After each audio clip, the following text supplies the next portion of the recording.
शिवाय। ओम नमः शिवाय। ओम नमः शिवाय। ओम नमः शिवाय। ओम नमः शिवाय। आज मैं शिव पुराण की कथा का 5वां अध्याय कहने जा रही हूँ। सूची बोलते हैं, सोनक, एक दिन परमानंद में मग्न हुई चंचुला ने उमा देवी के पास जाकर दोनों हाथ जोड़कर प्रणाम किया और वह उनकी स्तुति करने लगी। चंचुला बोली, गिरिराज नंदिनी स्कंद माता, उमे मनुष्यों ने सदा आपका सेवन किया है। समस्त सुखों को देने वाले शंभु प्रिय आप ब्रह्म स्वरूपिणी हैं। विष्णु और ब्रह्मा आदि देवताओं द्वारा सिद्ध हैं। आप ही संसार की सृष्टि, पालन और संहारक हैं। तीनों गुरुओं का आश्रय भी आप ही हैं। ब्रह्मा, विष्णु और महेश्वर, इन तीनों देवताओं का निवास स्थान तथा उनकी उत्तम प्रतिष्ठा करने वाले पराशक्ति आप ही हैं। फिर सूची कहती हैं, सोनक, सदगति को प्राप्त कर चुकी चंचुला इस प्रकार महेश्वर पत्नी उमा की स्तुति करके सिर झुकाए चुप हो गई।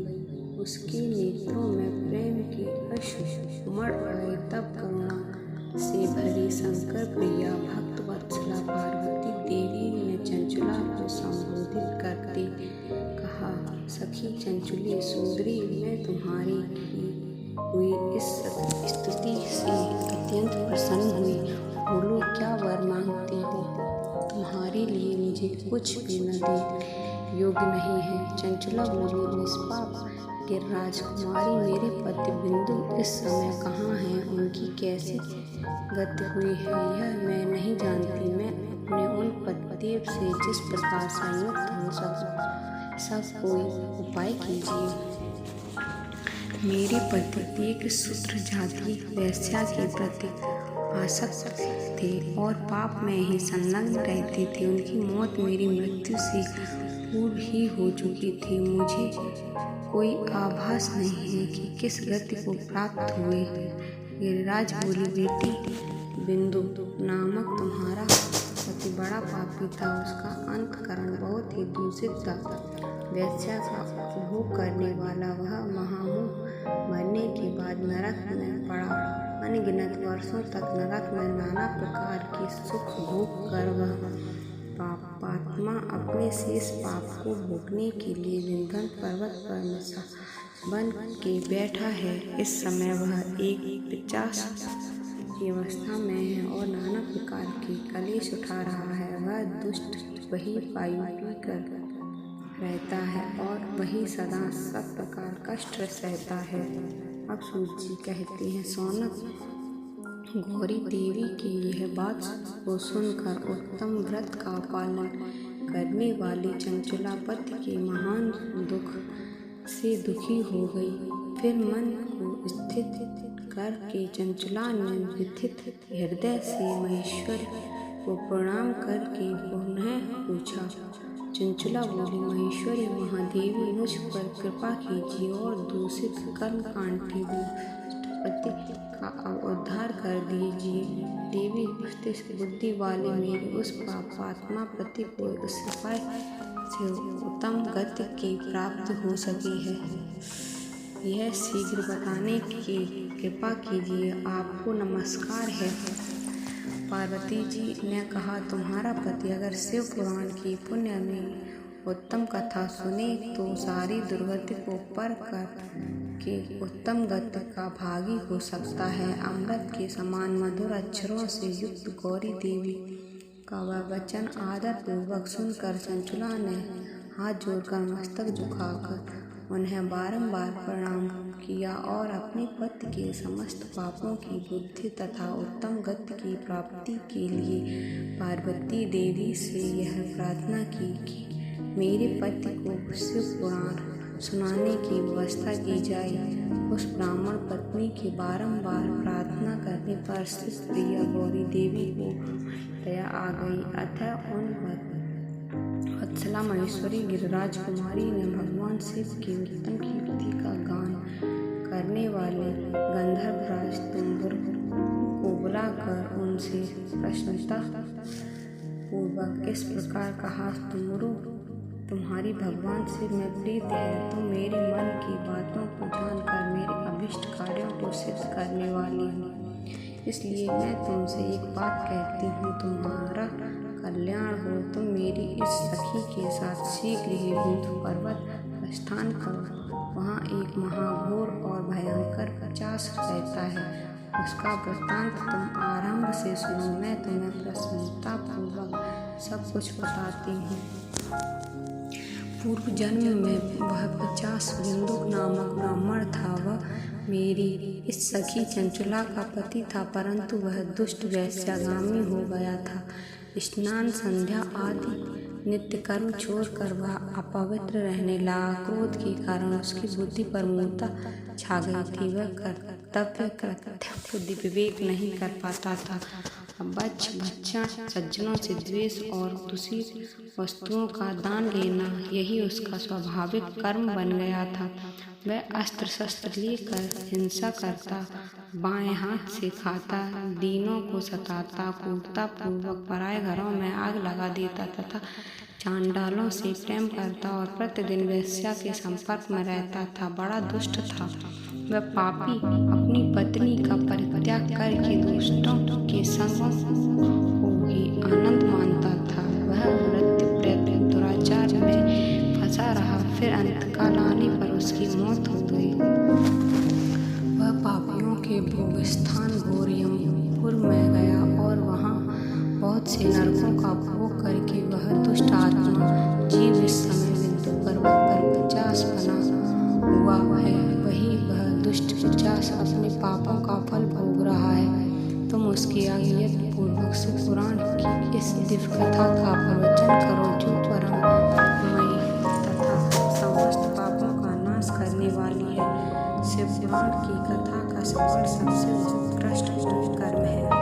उससे उसका हृदय शीघ्र ही समस्त पापों से शुद्ध हो जाएगा और वह प्रेत योनि का परित्याग कर देगा। उसके मुक्त होने पर विंध्य नामक पिशाच को मेरी आज्ञा से विमान पर बैठा कर तुम भगवान शिव के समीप ले जाओ।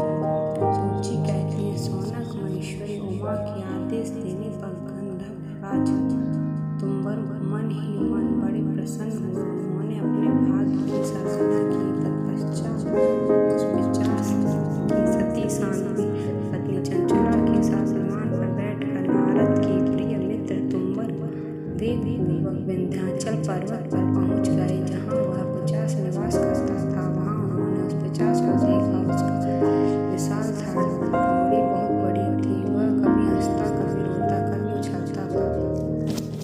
उसकी आकृति बड़ी विकराल थी। भगवान शिव की उत्तम कृत्य का गान करने वाले महाबली तुम्बर ने उस भयंकर पिशाच को पासों में बांध लिया। तत्पश्चात तुम्बर ने शिव पुराण की कथा मछली का निश्चय करके उच्च स्थान और मंडप आदि की रचना की। ये मेरे संपूर्ण रूपों में बड़े वेग से यह प्रचार हो गया कि देवी पार्वती की आज्ञा से एक पिशाच का उद्धार करने के उद्देश्य से शिव पुराण की उत्तम कथा सुनाने के लिए तुम्बर विंध्य पर्वत पर पहुंचे हुए हैं।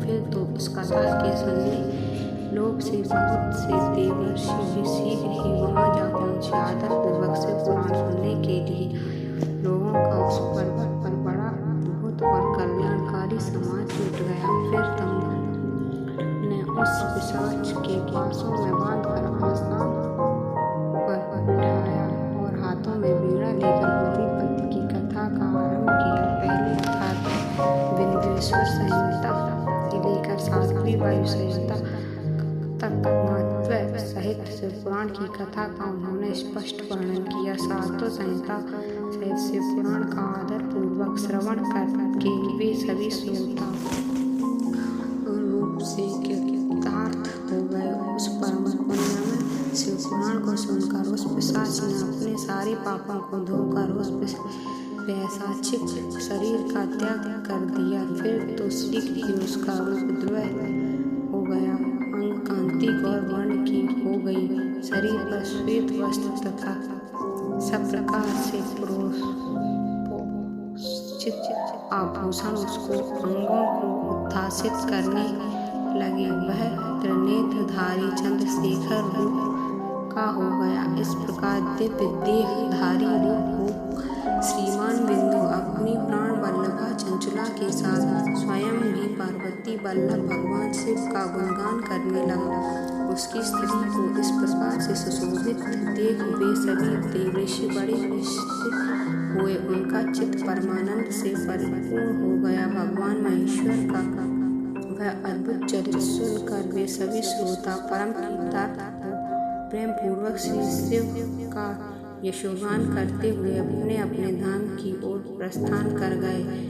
दिव्य रूपधारी श्रीमान बिंदु भी सुंदर विमान पर अपनी प्रियतमा के पास बैठकर सुखपूर्वक आकार में स्थित हो बड़ी शोभा पाने लगे। तदंतर महेश्वर के सुंदर एवं मनोहर गुणों का गान करता हुआ वह अपनी प्रियतमा तथा तुमरुक के साथ शीघ्र ही शिवधाम में जा पहुंचा।